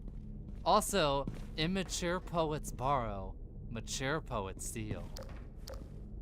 Like, I fucking saw a bit of Destiny concept art where it's like, here's a forest with a gigantic frog. Stupendous, I'm taking the frog. Right. But also, you don't want to, but also the trick to that is you don't want to take exclusively from one thing. You want to you want to get from as many things as you can so it becomes its own thing. I mean, like, yeah, no, what is it? Like, the, on a core fundamental perspective, anything that you make is not only the culmination of your life, but everything you've ever, like, appreciated or enjoyed as an individual. So, like, even if it's direct or even if it's indirect, something you've made is probably at least somewhat inspired by something else. Like, the main reason why devils are such a, like, devils and demons is such a big focus on, like, a lot of the stuff that I make is because I was really into Devilman Crybaby, and then I kind of expanded on the system and did some stuff, and I stole the name Throne from Kill 6 Billion Demons, but it's different enough to the point where nobody really cares. Even then, that's also, like, a biblical thing. Thrones are biblical things. I was about to say, like, what, you're gonna steal from the fucking Bible? Everybody. Yeah, I'm stealing from the fucking Bible! Yeah, no shit you would. Everybody steals from the Bible. It's the Bible. Dante Alighieri stole from the Bible. I think he heisted. Like, the you Bible. guys are just talking about references. Like, that's all you guys are talking about. Like, you're talking about the ethics of referencing. It's a reference. But also, yeah. Look, if you just do, if look, you there's a do difference. enough thing, it's fine. Look, there's a difference between this and airdropping Soul Bad Guy into your setting. There would be a difference between Spires of the Corruption being inspired by earlier drafts of where the Grand Industrial Union, although it's heavily inspired by earlier drafts of Half-Life 2 City 17, mixed in with some fantasy elements and changed the technological stuff. It's different than just dropping you guys into City 17 and having you fight alongside Gordon Freeman.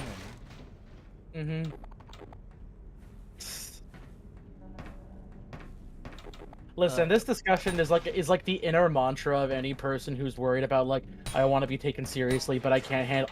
If somebody says that X is, that the thing that I made is like X or Y, I'm teetering a little bit closer to the edge. I feel like if someone said, "Oh, it's kind of like this thing," I'd be like, "Yeah, it's kind of like that, but it's not too like that." You can tell me it's like that. You can just don't tell the lawyers it's like that. You can tell me my thing is similar to another thing. Just don't tell your lawyer that it's similar to another thing, please. Though, I think with enough deviations and fantasy elements spliced in, I think I've made it different enough. Despite the influence. AC, nothing about your setting makes me think of Half-Life outside of, like, the vague aesthetics. Exactly, see? Like, is there magic interlopers who give time magic to people? Is there, or like the way wood elves are more bug-like because they're more attuned with nature? Like, is there a cool action lady that does cool things where you actually fully drew her cervix underneath her clothes? Oh my god. Yeah, you just gotta. Oh man, what happens if I just click the layer button, the invisible layer button right here? Oh no! It's the entire female anatomy. One Punch Man ass character drawings. I mean, honestly, that's just comic books in general. There's quite a few comic books where they kind of just write people. They just draw people naked and then, you know, slap the suit on top of it. Yeah. Yeah, that's how a lot of people do it. Actually, before we go, I want to load an entirely different segment. Yeah. And I guess it comes to Spires. Like, I guess I feel like I've been separated enough. Also, here's the. Oh, I forgot they just spawned right out the gate. Hirohiko Araki looking at me with scorn and dismay when he realizes that I just named a bunch of stuff off of music I like. But also, before I talk more about Spires, a little fun fact. The right click on the shotgun wasn't going to be the iconic shooting both barrels. It was going to be a swap between pump action and semi-auto, with semi-auto being right click, pump being left click. That was the original idea. Also, the original game had a sniper rifle instead of the crossbow. Raising the Bar Redux said, nah, we're gonna do our own thing. This is what they did instead. The steam-propelled rebar launcher. Where you fire a normal crossbow bolt with your left click, and if you hold down your right click,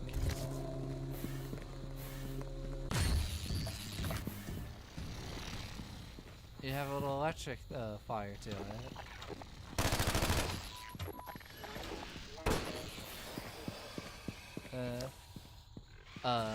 So this level, I'll give some context for it.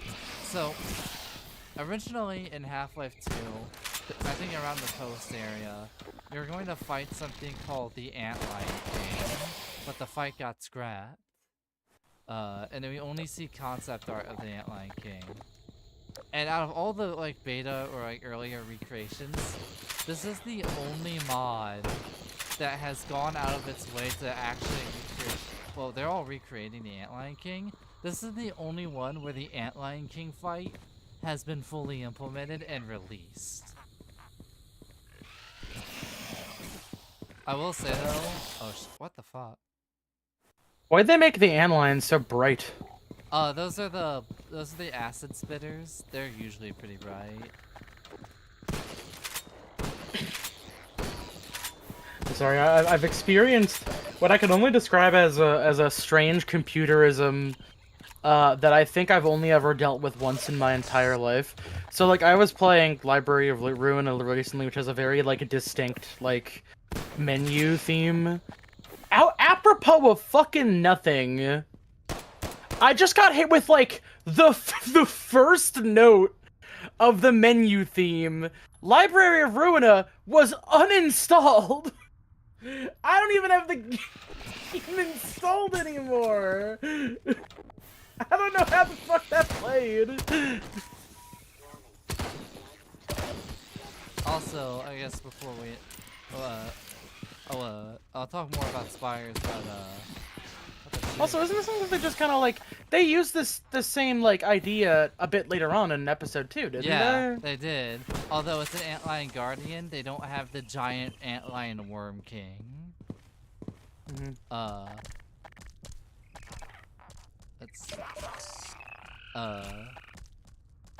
Also, I'm going to show off all the weapons that you can get. You can break this off of the car, so you have the towel cannon from Half-Life 2. Oh, nice. I don't know when you get this. I think it might be later, but you get the Alex gun. Oh, this? Oh yeah. How the fuck do you get the Alex gun? There's two secret weapons. There's 3 secret weapons. One of which is the revolver, the flare gun, and the AK-47. Which I think leads credence to what LaRucia theory was earlier, where they put real-ass guns in at first, and then they just kind of made their own thing over it. And of course... I mean, don't get me wrong. Most devs would do. I mean, don't get me wrong, there's certain real-life guns that I'm particularly fond of. I love cool fake guns. There's so many, like, iconic weapons that are just not real. I will say... I think my favorite real gun that got scrapped was the OICW. This bad boy right here.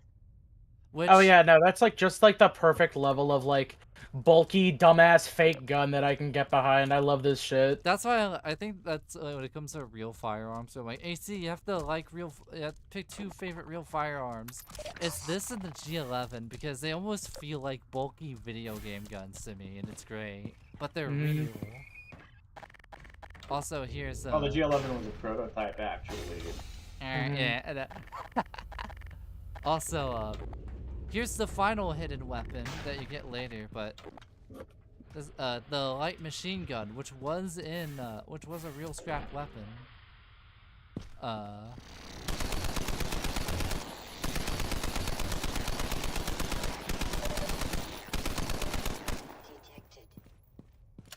Also, there's a scope on it, which was not usable in any of the earlier versions, but because this mod likes scopes, anytime there's a scope on a gun other than the SMG, you can use it. Any of the earlier versions? Also the cremators have this gun where it like burns stuff. Now in some versions of the beta, in some mods, it's a green beam of energy. In this mod, it is a green flamethrower. Because there's some versions where it's just a normal flamethrower and others with a green beam. They went with like a mixture of the two. So hit him with the fucking slime fire.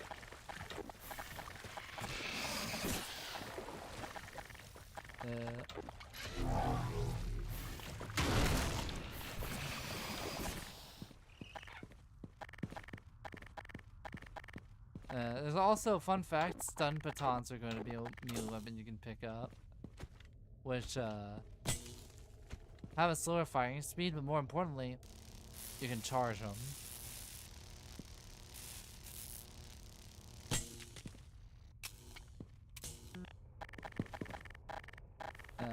That's all the...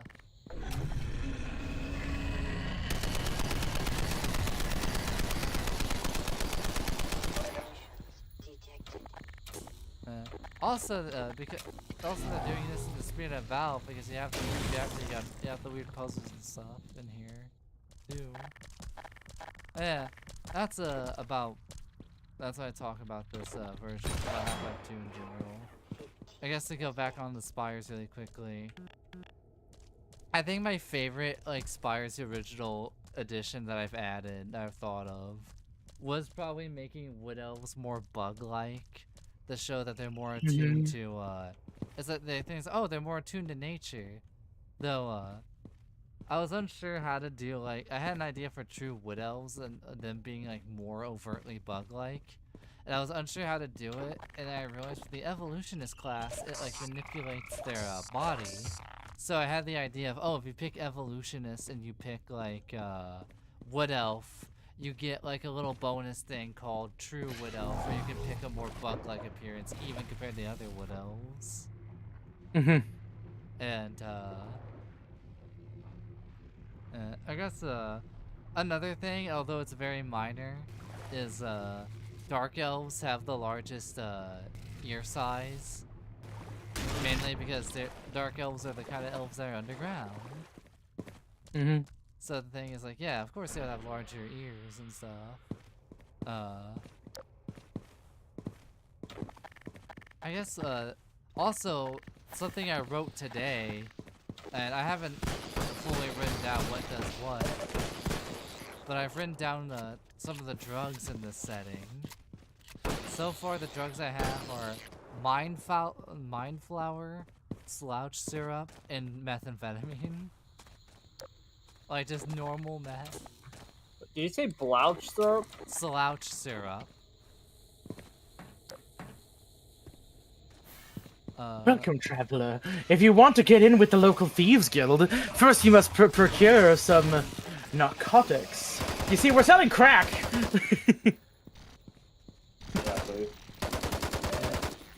Because to me, when there's like the more there's like fantasy stuff, more fantasy drugs, the funnier it is when someone just pulls out like normal drugs like crack or meth. It's like, oh, you have some of the Mind Flower, or the Slouch Syrup, or like the elusive Portal Berries. Nah, I just got crack. What? Nah, I didn't. It's crack. Crack. It'd be crazy if you said some like weird shit and then they ask what that is and then you tell them and they go, wait, we have that in real life. Yeah, we have Mind Flower. You don't know about that? Mind Flower. One idea I've toyed around with was a hallucinogenic that's rumored to actually teleport you into a weird fucked up nightmare realm. But because of like the narcotic nature, people just write it off as drug trips. But like the actual reality is, no, you're actually being sent there. And if you die in those worlds, your corpse just gets transported back, so people just think that it looked like a fucking normal, like, overdose.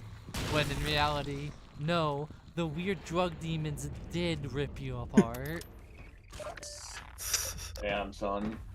And that was one idea I had for one. I was unsure what drug to make it though, but I thought it'd be really funny to have a no that actually transports you to a hellscape. That's not a hallucination. That's real. It's just outlawed and with the narcotics, so everybody thinks it's a fake.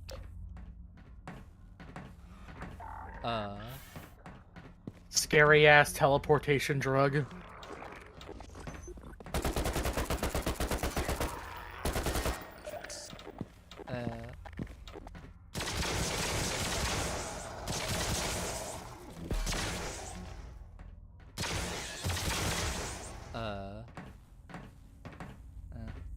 I was kind of showing off a bit of this mod.